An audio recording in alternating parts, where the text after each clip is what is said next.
Radha aunty, मुझे कालू कौआ और गौरी दीदी ने भेजा है। क्या आप हमें कुछ काम दे सकती हैं? हाँ हाँ बेटी, क्यों नहीं।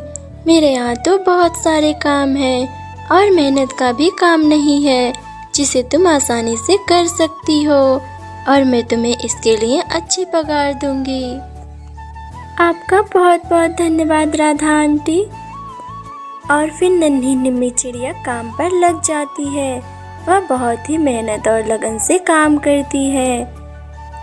उसने पूरे दुकान में झाड़ू लगाया और खराब सब्जियों को एक पास में रख दिया और अच्छी फ्रेश सब्जियां एक साथ रख दी। निम्मी चिड़िया अब हर रोज झाड़ू पोछा का काम करने लगी थी और बहुत ही सफाई से करती। उसका काम राधा ने देखकर बहुत प्रसन्नता हुई। उन्होंने कहा, अरे वाह निम्मी चिड़िया, आप तो छोटी होने के साथ साथ बहुत ज़्यादा होशियार भी हैं। मुझे तो नहीं लगा था कि आप इतने सारे काम अकेले संभाल सकती हैं। फिर भी आपने मेरी इतनी मदद की। अगर आपको किसी भी चीज़ की ज़रूरत हो तो आप मुझसे कहिएगा। नहीं नहीं राधा आंटी, आपने मुझे काम दे दिया, मेरे लिए उतना ही बहुत है। आपका बहुत बहुत धन्यवाद।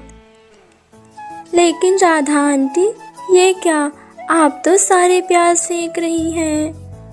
नहीं नहीं निम्मी बिटिया, ये तो बस खराब प्याज हैं जिन्हें हम बाहर फेंक रहे हैं। अच्छा, अगर आप बुरा ना माने तो मैं आपसे एक बात कहूँ? हाँ हाँ बिल्कुल, क्यों नहीं। राधा आंटी, ये प्याज मैं अपने घर ले जाना चाहती हूँ। पर क्यों निम्मी बिटिया, ये प्याज तो खराब हो चुके हैं, तुम इसका क्या करोगी? बस ऐसे ही राधा आंटी, आप मुझे इसे दे दीजिए। अगर मेरे कोई यूज़ में होगा तो हम इसे यूज़ कर लेंगे। ठीक है, अगर तुम यही चाहती हो तो ले जाओ। और फिर निम्मी चिड़िया सारा खराब प्याज लेकर चली जाती है और वह जाकर जहाँ पर गौरी और कालू कौआ ने अपने खेत बनाए थे, वहीं पर उसने प्याज बो दिए। और उन प्याजों में से जो प्याज अच्छे और शुद्ध थे, उन्हें लेकर प्याज का पराठा बना लिया। कालू जी, क्या आप देख रहे हैं इतनी अच्छी खुशबू कहाँ से आ रही है? हाँ हाँ गौरी, मैं भी यही सोच रहा हूँ। अरे अरे, ओ देखो, निम्मी ने कुछ बनाया है, वहीं से इतनी प्यारी खुशबू आ रही है। निम्मी बेटा, तुमने क्या बनाया है? कुछ नहीं आंटी, हमने तो बस प्याज पराठा बनाया है। हमारी मम्मा ने हमको यही बनाना सिखाया था। राधा आंटी खराब प्याज फेंक रही थी, तो हम उनसे ये प्याज लाकर प्याज पराठा बनाए हैं। आप भी चक्कर देखिए ना, फिर बताइए कैसा बना है। हाँ हाँ बेटी, क्यों नहीं, बहुत ही अच्छी खुशबू आ रही है। और फिर कालू कौआ और गौरी ने प्याज पराठा खाए। बहुत ही अच्छा स्वाद था और उससे भी अच्छा उसका खाने का टेस्ट था। निम्मी बेटा, तुम्हारे हाथों में जादू है, जादू। अगर तुम चाहो तो मेरा एक ठेला है, उसी पे जाकर तुम अपनी दुकान लगा सकती हो। मेरा यकीन मानो, तुम्हारे प्याज पराठे खाने बहुत दूर दूर से लोग आएंगे। अगर ये हम सबको इतना पसंद आया तो सबको पसंद आएगा। लेकिन राधा आंटी, इसमें तो बहुत खर्चे आएंगे और हमारे पास इतने पैसे नहीं हैं। कोई बात नहीं बिटिया, अगर तुम चाहो तो मैं तुम्हारी मदद कर सकती हूँ। और फिर गौरी और कालू कौआ ने निम्मी की बहुत मदद की और उसके लिए एक प्याज पराठा का दुकान तैयार किया। और फिर निम्मी चिड़िया प्याज पराठे की दुकान लगाने लगी। कुछ टाइम तक तो उसके दुकान पे कोई ग्राहक नहीं आ रहे थे। निम्मी उदास बैठी थी, लेकिन फिर भी उसने हार नहीं मानी और अपने काम में लगी रही। कुछ ही देर बाद उसकी दुकान पर एक पंछी आती है। बहन, मुझे बहुत जोर की भूख लगी है, जल्दी जल्दी एक पराठे लगा दो। ठीक है, मैं लगा रही हूँ। वाह वाह, क्या बात है, इतने स्वादिष्ट पराठे तो आज तक हमने नहीं खाए। अब हम हर रोज आपकी ही दुकान पर आया करेंगे पराठे खाने। और फिर जैसे ही वह चिड़िया जाती है, तुरंत एक माँ और बेटी आ जाती हैं। वे दोनों भी प्याज पराठे बहुत अच्छे से खाती हैं।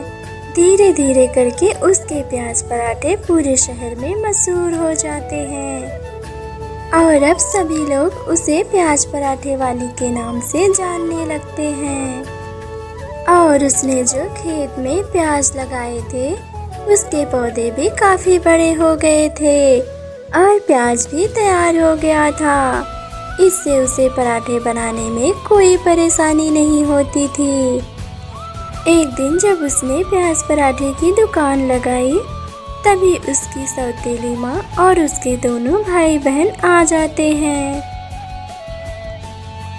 उसकी माँ निम्मी को देखकर बहुत ही हैरान होती है, लेकिन वो अगले ही पल रोने लगती है। अरे अरे मम्मा, आप रो क्यों रही हैं? ऐसा क्या हो गया? बेटा, हम आपको क्या बताएं, हमने आप पर बहुत जुल्म किया। जब से आप घर से बाहर गई हैं, तब से हम लोग के साथ कुछ अच्छा नहीं हो रहा है। तुम्हारे पापा को कैंसर हो गया है और वो एक ही जगह पड़े रहते हैं। हम लोग कई दिन से भूखे हैं। तुम्हारे भाई बहनों ने कहा मुझे खाना खाना है और मैं यहाँ चली आई। मुझे लगा कि कोई दूसरा होगा तो उधार ही दे देगा, लेकिन अगर तुम मुझे नहीं माफ़ करना चाहती तो कोई बात नहीं, क्योंकि हम तो आपसे माफ़ी भी नहीं मांग सकते, इस काबिल भी नहीं है हम। नहीं मम्मा, आप ये क्या कह रही हो? आप तो हमारी माँ हैं और आप हमसे माफ़ी क्यों मांगेंगी? हमें ही दोबारा घर पर चले जाना चाहिए था, सबका हाल पूछने।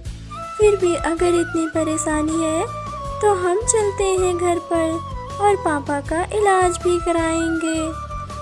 और फिर निम्मी चिड़िया उन लोगों को खाना खिलाती है और फिर उन लोगों के साथ अपने घर चली जाती है। वहाँ पर उसने देखा कि उसके पापा बीमार पड़े होते हैं और फिर कबूतर ने भी निम्मी से माफ़ी मांगी और निम्मी ने अपने पापा का इलाज कराने का वादा किया और फिर सभी लोग खुशी खुशी रहने लगते हैं। हेलो फ्रेंड्स, अगर आप सबको मेरे वीडियोस पसंद आते हैं तो आप मेरे चैनल को लाइक शेयर एंड सब्सक्राइब कीजिए, जिससे कि आपको हर नई वीडियो मिलती रहे और आप इसी तरह आनंद उठाते रहें। धन्यवाद।